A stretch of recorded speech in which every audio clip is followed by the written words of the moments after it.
Exercise 1.3 का question number 1। ठीक है, तो यहाँ पर ध्यान रखना है, सिद्ध कीजिए। सबसे पहले ध्यान रखना है कि सिद्ध क्या करना है। तो आपको सिद्ध करना है कि √5 एक अपरिमेय संख्या है या परिमेय संख्या है। तो यहाँ पर हम लोग देख लेते हैं कि वास्तव में अपरिमेय है कि परिमेय। तो ध्यान रखना, कभी भी सिद्ध करने के लिए आए तो उसके उल्टा जरूर पता होना चाहिए।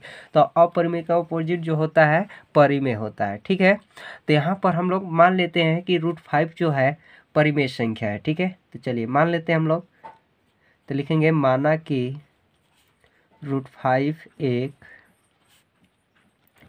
परिमेय संख्या है।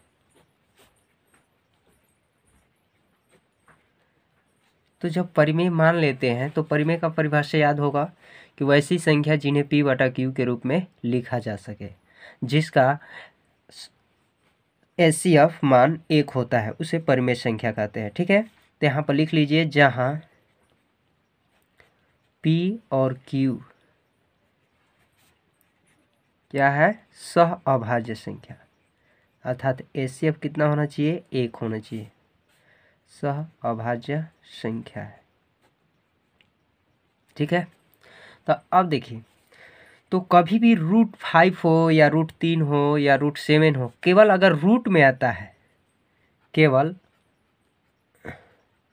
रूट में आपको प्रूव करना हो तो ध्यान रखना है कि दोनों पक्ष को क्या करते हैं, वर्ग करते हैं। ठीक है, तो मैं एक वीडियो में बना चुका हूँ √3 को, ठीक है, उसे भी देख लेना। तो यहाँ पर √5 बराबर परिमेय में है यानी P/Q में। तो यहाँ पर देखिए क्रॉस मल्टीप्लाई भी कर सकते हैं, यानी तिरछा तिरछी गुणा भी कर सकते हैं, या वर्ग करके भी कर सकते हैं। तो पहले चलिए तिरछा तिरछी इसका मल्टीप्लाई कर लेते हैं। तो यहाँ हो जाएगा √5Q और ये हो जाएगा P। अब लिख लेंगे हम लोग दोनों पक्षों को वर्ग करने पर। चलिए ठीक है, अब यहाँ दोनों पक्ष को वर्ग कर लेते हैं हम लोग। तो 5Q स्क्वायर यहाँ P स्क्वायर। तो देखिए 2 बार होगा इसका, तो 25 स्क्वायर का मतलब सेम टू सेम 2 बार, तो ये 25 हो गया वैल्यू। तो 25 का वर्गमूल कितना होता है, 5, और Q को 2 बार कीजिए Q स्क्वायर, P को 2 बार कीजिए P स्क्वायर। देखिए कभी भी गुणा करते समय जब उसका जात वैल्यू मिलता है, ठीक है, तो गुणा में एक पावर को जोड़ते हैं यानी घात को जोड़ते हैं, तो 1 1 कितना हो जाएगा 2। ठीक है, अब देखिए इंटू छिपा है, तो इंटू वाला वैल्यू कहाँ जाता है, बटा में। ठीक है, यहाँ पर बटा हो गया। तो अब देखिए बटा हो गया, तो यानी ये 5 जो है P स्क्वायर यानी भाग हो रहा है। ठीक है, तो लिखेंगे हम लोग चूंकि P स्क्वायर 5 से विभाजित है। ठीक है, तो जब P स्क्वायर 5 से विभाजित हो जाएगा तो P 5 से भी विभाजित होगा, तो इसलिए P भी 5 से क्या है, विभाजित। चलिए अब P को हमने विभाजित कर लिया है जो 5 से हो रहा है। अब Q को देख रहे हैं। ठीक है, तो यहाँ पर लिखेंगे हम लोग जिससे विभाजित हुआ रहेगा मान, उसको उसी का मान लिखेंगे। तो P का मान किससे विभाजित हुआ है, 5 से। तो यहाँ 5 और यहाँ पे कोई पूर्णांक ले लीजिए, तो मान लीजिए यहाँ पे n पूर्णांक ले लिया। ठीक है, तो P बराबर 5n मान लिया। ठीक है, तो लिखेंगे P का मान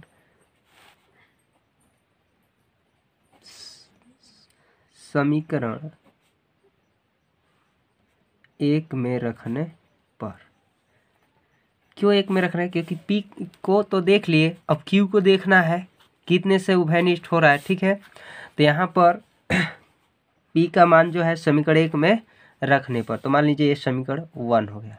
ठीक है, तो लिखेंगे दिया है 5Q स्क्वायर बराबर P स्क्वायर। तो 5Q स्क्वायर बराबर P का मान देखिए 5n है, तो 5 पावर 2 है तो पावर 2 दे लेंगे। ठीक है, अब देखिए 5Q स्क्वायर, यहाँ स्क्वायर का मतलब 2 बार 25, n को कीजिए 2 बार n स्क्वायर।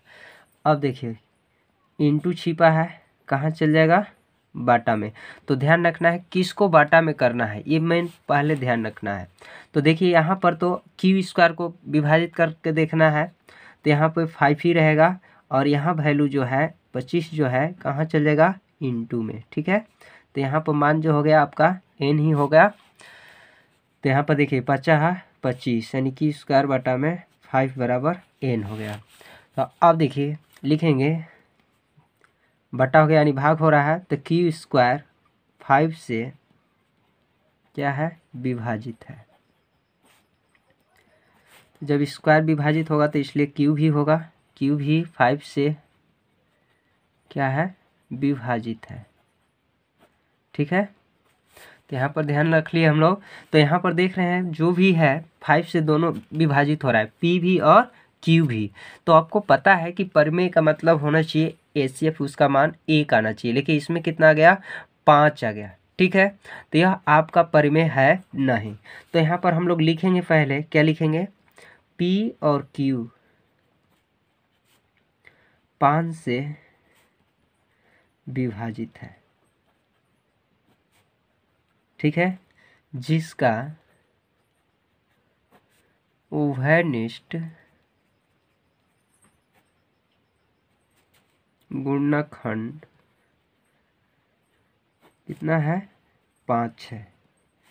अतः यह अर्थात हमारा मानना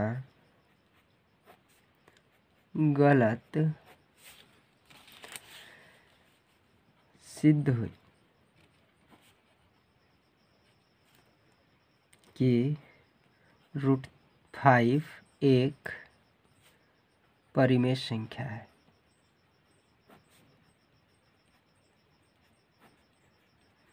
ठीक है, जो यह क्या है, विरोधाभास है,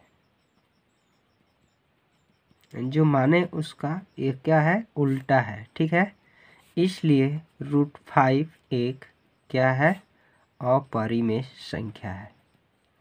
अपरिमेय क्यों हुआ, पता हो गया, क्योंकि परिमेय रहता तो उसका एचसीएफ कितना हम लोग का विभाजित होता, 1 से होता, लेकिन यहाँ पर जो वैल्यू है कितना से उभयनिष्ठ हो रहा है, 5 से, इसलिए यह परिमेय नहीं है। कभी भी एक को छोड़कर अन्य अंक से आपका विभाजित होगा तो समझे कि अपरिमेय होगा। परिमेय वही होगा जिसका एचसीएफ मान 1 हो। ठीक है, तो यहाँ पर क्लियर हो गया कि यह जो रूट है एक अपरिमेय संख्या है। ठीक है।